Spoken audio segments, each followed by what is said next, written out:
તો બનાસકાંઠાના રાણપુર પાસે નર્મદાની પાઇપલાઇન લીકેજ થતા ફુવારા ઉડ્યા। વાલ લીકેજ થતા ખેતરો બેટમાં ફેરવાયા। ખેડૂતોને મગફળીમાં નુકસાન વેઠવાનો વારો આવ્યો। રસ્તા પર પણ નર્મદાના પાણી ફરી વળ્યા।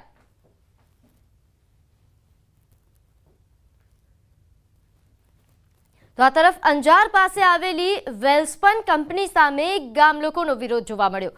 કંપનીએ અહીં અજાપર ગામના ગૌચર જમીનમાં વીજ લાઇન પસાર કરવા માટે કામગીરી શરૂ કરી, જેના કારણે ગ્રામજનોએ વિરોધ નોંધાવ્યો છે।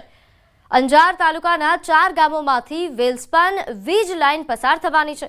ગામના પશુઓના ચરિયાણ માટેની અનામત જમીન હડપ કરવા સામે ગામમાં આક્રોશનો માહોલ છે। ગામના લોકો સાથે કોઈ પણ વાત કર્યા વગર કંપની દ્વારા ટાવર નાખવાનું કામ શરૂ કરાયું હોવાનું સ્થાનિકોનો આક્ષેપ છે। જો ટાવર નાખવામાં આવશે તો ગૌચર જમીનને અને ખેડૂતોને હાલાકી પડશે। 220 કેવી ભચાઉથી 220 કેવી વેલ્સપન એ સબસ્ટેશન સુધી લાઇનના મુદ્દે વિવાદ થયો છે। આ દરમિયાન પોલીસ અને સ્થાનિકો વચ્ચે ઘર્ષણ થયું હતું। હાલ ખેડૂતો વળતર આપવાની માંગ કરી રહ્યા છે। પોલીસને પણ એને પૂરેપૂરું દબાણ કર્યું હતું કે ગૌ સેવા માટે તમે ખાસ લડજો, અને આજે એને ઢીલી નીતિ અપનાવી અને જે અમે ગામની ગાયો માટે લડીએ છીએ, અને આજે ગામની બહેનો ઉપર પણ લાઠીચાર્જ કરવામાં આવ્યો અને અમને પણ 2 કલાક સુધી ગોધી રાખ્યા હતા। એમ અમારે અહીંયા વેલ્સપન કંપની દ્વારા આજ કોઈ પણ ગામને અથવા અમારી સમિતિને જાણ કર્યા વગર તાનાશાહી કરી અને આજે અહીંયા વેલ્સપન કંપની વીજના થાંભલા ખોડવા માટે કામ ચાલુ કરેલ, અને અમારે ગ્રામજનોને જાણ થતાં અમે ગ્રામજનો અહીં આવી અને કામ અટકાવેલ છે, અને ગ્રામજનો માથે પોલીસ દ્વારા ખૂબ અત્યાચાર કરવામાં આવ્યો છે। આ ટાવર ને લીધે ગૌચરમાં ટાવર નાખતા હતા, અમને કઈ કહ્યું નથી, પૂછ્યું નથી, ડાયરેક્ટ આવી કરીને આવી ગયો કાફલો ને ધક્કાધુક્કી કીધી ને લેડીઝ ઉપર લાઠીચાર્જ અમારા ઉપર પણ કીધી। શું માંગ છે અમારી? માંગ અમને વળતર કરે ને તેનો ધંધો બંધ કરી દે। આજે અમારે આ ગાય હારું થઈને થાંભલા ખોરવા આયા ને અમારા છોકરા પેલા આયા, તો ગાય હારું થઈને તો છોકરા આવે જ ને, કાંઈ અમે એવું તો છે નહીં કે અમને કાંઈ 5 રૂપિયા ખપતા હતા। આ તો ગૌ માતા હારું હે ને, કા તો છોકરાને આમ તેમ કરવા લેડીઝ હોય તો લેડીઝને મારવા માંડી જાય। આગળ વાત કરીએ અમદાવાદની। અહીં તોડબાજ યુટ્યુબર ઓજેફ તિરમજીની ધરપકડ કરાઈ। આરોપી સામે 9 જેટલા ગુના નોંધાયા હોવાનું ખુલ્યું। ફરિયાદી ફરહાને ગાયકવાડ પોલીસ સ્ટેશનમાં ફરિયાદ નોંધાવી હતી। આરોપીઓ લોકોના અંગત ઝઘડાનો વિડીયો પોતાના સોશિયલ મીડિયા એકાઉન્ટ પર મૂકીને ખંડણી માંગતા હતા। આરોપીઓ ફરિયાદી પાસેથી પણ આ જ રીતે 10,000 રૂપિયા માંગ્યા હતા। ફરિયાદીએ 5,000 આપી પણ દીધા। જો કે વધુ પડતી હેરાનગતિથી કંટાળીને આરોપીએ ફરિયાદ નોંધાવી હતી। પોલીસે મુખ્ય આરોપીને ઝડપી કાર્યવાહી હાથ ધરી, જ્યારે આ ટોળકીના અન્ય 3 ફરાર આરોપીઓને ઝડપવા માટે પોલીસે તપાસ શરૂ કરી। મારા વિરોધમાં આ લોકો એક વિડીયો વાયરલ કરી ઇન્સ્ટાગ્રામ ઉપર ને મને અભદ્ર શબ્દોમાં વાત કરી હતી મારા ઉપર, ને મને બદનામ કરવાનો કાવતરો એ લોકો રચ્યો હતો। એના વિરોધમાં હું સાયબર ક્રાઇમની અંદર હવે ગાયકવાડ હવેલીમાં પોલીસ ફરિયાદ દાખલ કરી છે। માનહાનિનો કેસ પણ હું આપણે કોર્ટમાં દાખલ કરેલ છે। મૂળ 4 આરોપીઓ બતાવેલા છે, જેની અંદર ઓજેબ તિરમિજી જેની ધરપકડ થઈ છે, આબેદા પઠાણ અને એના હસબન્ડ, અને એક આઝીમ ખાન। આ 4 આરોપીઓ છે ટોટલ, એમાં 3 આરોપીઓની ધરપકડ બાકી છે। જે મુખ્ય આરોપી છે જે કિંગપિન છે એની ધરપકડ આજરોજ કરવામાં આવી છે। સદર આરોપીઓ અને એમની ગેંગ વિરુદ્ધ ટોટલ 9 ગુનાઓ દાખલ છે, જેની અંદર હાલમાં શાહપુર અને ગાયકવાડ હવેલીના 2 ગુના, આ પ્રકારે 3 ગુનામાં આ 4 આરોપીઓ વોન્ટેડ છે। મુખ્યમંત્રી ભૂપેન્દ્ર પટેલની અધિકારીઓને ટકોર। ખેડામાં નડિયાદના કાર્યક્રમમાં તેમણે ટકોર કરી। સ્વચ્છતા અંગે મુખ્યમંત્રીએ ટકોર કરી હતી। અમે આવીએ તે પહેલા રીલ્સ બની જાય છે, સાહેબ આવે છે, રોડ બની ગયા, સ્વચ્છ થઈ ગયા। અમે એવું નથી ઈચ્છતા કે સ્વચ્છતા રોજ હોવી જોઈએ, પ્રજાજનોને કોઈ તકલીફ ન પડે એ પ્રકારનું આખું આયોજન હોવું જોઈએ। તે પ્રકારનું નિવેદન મુખ્યમંત્રી દ્વારા આપવામાં આવ્યું। રીલ્સ તો બનાવો, પરંતુ આપણે એમાં પોઝિટિવ લેવાનું છે। સ્વચ્છતા જરૂરી છે અને તે દરેકને ગમે છે।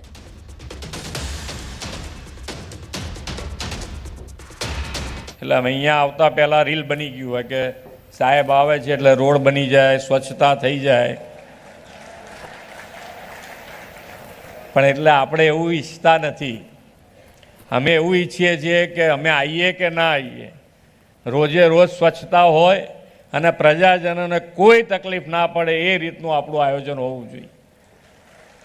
એટલે આમાં આપણો વાંક નથી, તો રીલ તો બનાવે, આપણે એમાં પોઝિટિવ લેવાનું કે આપણે એ રીતે સ્વચ્છતા હવે જરૂરી છે અને દરેકને ગમે છે. આપણે હજુ ક્યાંક ને ક્યાંક નાની મોટી ભૂલ કરી દઈએ, પણ સ્વચ્છતા હવે દરેકને ગમે છે અને એમાં આપણને સહકાર પણ મળવાનો છે તમને. એટલે તમે જેટલું ધ્યાન રાખશો એટલું સ્વચ્છતામાં લોકો તમારી સાથે ઊભા રહેશે. અમદાવાદ વાસીઓ માટે વધુ એક નવું નજરાણું. કાંકરિયા ખાતે બાલવાટિકાનું લોકાર્પણ. બાલવાટિકાનું નવીનીકરણ બાદ લોકાર્પણ. મુખ્યમંત્રી ભૂપેન્દ્ર પટેલના હસ્તે લોકાર્પણ કરાયું.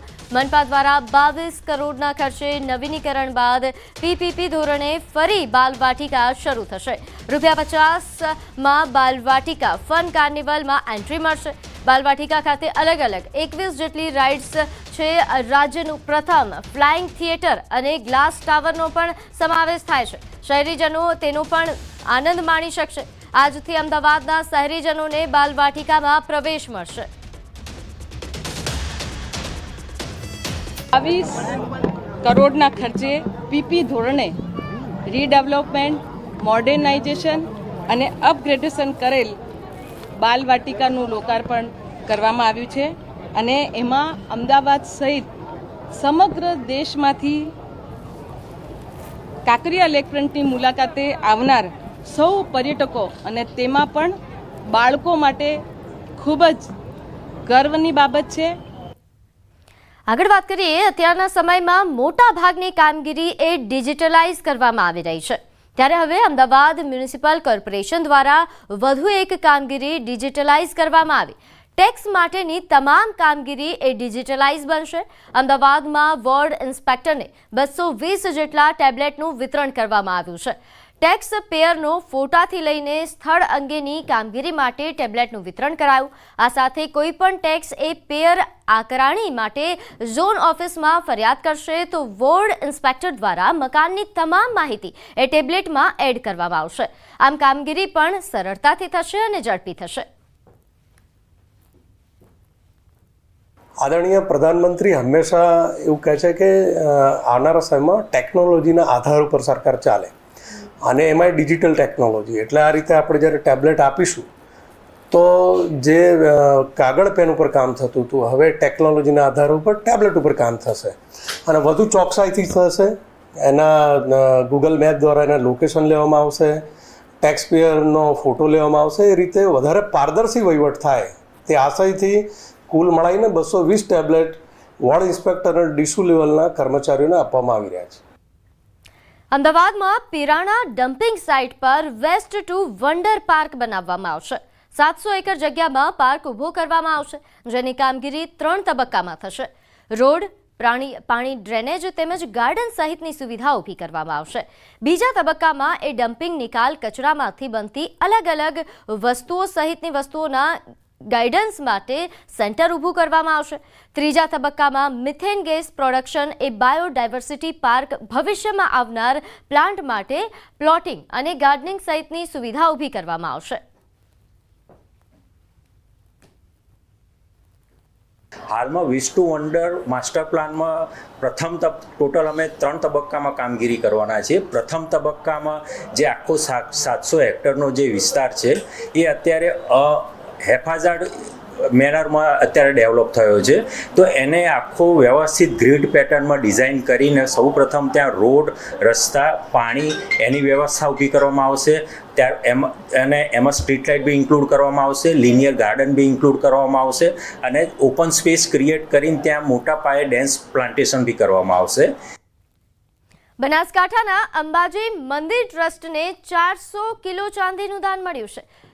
માફ કરજો, 40 કિલો ચાંદીનું દાન મળ્યું છે. અંદાજે ₹46 લાખની કિંમતની ચાંદીનું દાન મળ્યું છે. અમદાવાદના શ્રદ્ધાળુઓએ ગબ્બર ગોખના દરવાજા અને ભૈરવ મંદિરની જાળીના દ્વાર ચાંદીના બનાવીને ભેટ આપ્યા છે. સાથે મોટું છત્ર પણ ટ્રસ્ટને ભેટ ધર્યું છે. દાતાએ પોતાનું નામ અને ગામ બંને ગુપ્ત રાખીને 40 કિલો ચાંદીનું દાન કર્યું. ટ્રસ્ટના ટેમ્પલ ઇન્સ્પેક્ટર અને વહીવટદારે દાન સ્વીકાર્યું.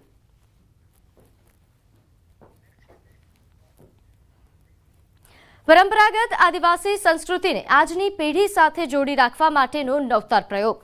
દાહોદવાસીઓને આદિવાસી સંગ્રહાલય સમર્પિત કરાયું છે। આ આદિવાસી સંગ્રહાલયમાં આદિવાસીઓના રીતિરિવાજ, પહેરવેશ, ખાણીપીણી અને રહેણી કરણી તેમજ લાકડા, માટી અને લીંપણ કરીને બનાવેલા પ્રાકૃતિક ઘર વિશે બતાવવામાં આવશે। આદિવાસી સંગ્રહાલયના બાંધકામની શરૂઆત વર્ષ 2022માં કરવામાં આવી હતી, જેનું વર્ષ 2025માં વડાપ્રધાન નરેન્દ્ર મોદી દ્વારા વર્ચ્યુઅલી લોકાર્પણ કરવામાં આવ્યું હતું। આ સંગ્રહાલય બનાવવા પાછળ 16.65 કરોડનો ખર્ચ થયો છે। આ સંગ્રહાલયમાં આદિવાસી લોકજીવનની ઝાંખી જોવા મળી રહી છે। આ સંગ્રહાલય થકી આજની પેઢીને બતાવાયું છે કે પહેલા લોકોની જીવનશૈલી કેવી હતી। આ સંગ્રહાલય એ દાહોદ જિલ્લાને નવી ઓળખ આપશે। અમે જે ટ્રાઇબલ મ્યુઝિયમ છે એની મુલાકાત લીધી છે, એની અંદર અમને સંપૂર્ણ જે દાહોદ જિલ્લો છે અને આજુબાજુનો વિસ્તાર છે ત્યાંની જે આદિવાસી સંસ્કૃતિ છે એના દર્શન થાય છે અને સરસ મજાની પ્રતિકૃતિઓ મૂકેલી છે। ઉપરાંત જૂના સમયની અંદર જે અહીંના વિસ્તારના લોકો કઈ રીતે રહેતા હતા એની પ્રતિકૃતિઓ મૂકેલી છે। એમની રહેણી કહેણી કઈ રીતની હતી, એ ઉપરાંત કે લોકો રસોઈ કઈ રીતે કરતા, એમના ઢોર ઢાંકર કઈ રીતે બાંધતા। દાહોદ જિલ્લાવાસીઓ માટે ખુશીની બાબત છે અને દાહોદ જિલ્લાની અંદર સૌથી વધારે વસનારી જાતિ એ આદિવાસી જાતિ છે। એમને પણ એક ગર્વ થઈ રહ્યો છે કે ખરેખર અમારા પૂર્વજો, અમારા વડવાઓ જે અમે રહેણી કહેણી અને અમારી સંસ્કૃતિ હતી એ સંસ્કૃતિ આજે અહીંયા ટ્રાઇબલ મ્યુઝિયમની અંદર મૂકવામાં આવી છે અને એ સંસ્કૃતિને દાહોદ જિલ્લાની ભારતભરમાં તમામ લોકો અહીંયા નિહાળવા આવી રહ્યા છે। પોતાના પૂર્વજોની જે સંસ્કૃતિ ભૂલી જઈ રહ્યો છે। આજે આ જે ટ્રાઇબલ મ્યુઝિયમ બન્યું છે જેના લીધે આજના યુવાનો એનાથી આકર્ષાય અને પોતાના પુરખાઓની સંસ્કૃતિ એનું અનુસરણ કરે, એને જાળવી રાખે, કારણ કે આદિવાસીઓની જ એ સંસ્કૃતિ મહાન વિશ્વને કલ્યાણકારી સંસ્કૃતિ છે જે વિશ્વ સંસ્થા સંયુક્ત રાષ્ટ્ર સંઘ પણ સ્વીકાર્ય છે। આજના સમયમાં જ્યારે આ એસી નો ઉપયોગ કરે છે, લોકો ટેકનોલોજીનો ઉપયોગ કરે છે, અતિશય ગરમી છે, ત્યારે હું એક સંદેશ કહેવા માંગીશ લોકોને કે આજના સમયમાં પણ આપણે ગામડા તરફ થોડું વળવું જોઈએ અને ગામડાની જે સંસ્કૃતિ છે, જૂના ઘરો છે એને જાળવી રાખવું છે। જૂના સમયનું જે બાંધકામ છે, જૂના સમયની જે રહેણી કહેણી છે એ વૈજ્ઞાનિક નીતિને આધારિત હતી એમ હું અત્યારે કહી શકીશ। આજની પેઢીને આદિવાસી સંસ્કૃતિના પૌરાણિક જે કહી શકાય કે રહેણી કહેણી, રીતિ રિવાજ સહિતના જે સંસ્કૃતિથી વાકેફ કરાવતું એટલે કે આદિવાસી સંગ્રહાલય દાહોદ ખાતે ઓપનિંગ કરવામાં આવી છે। પૌરાણિક રીતે જે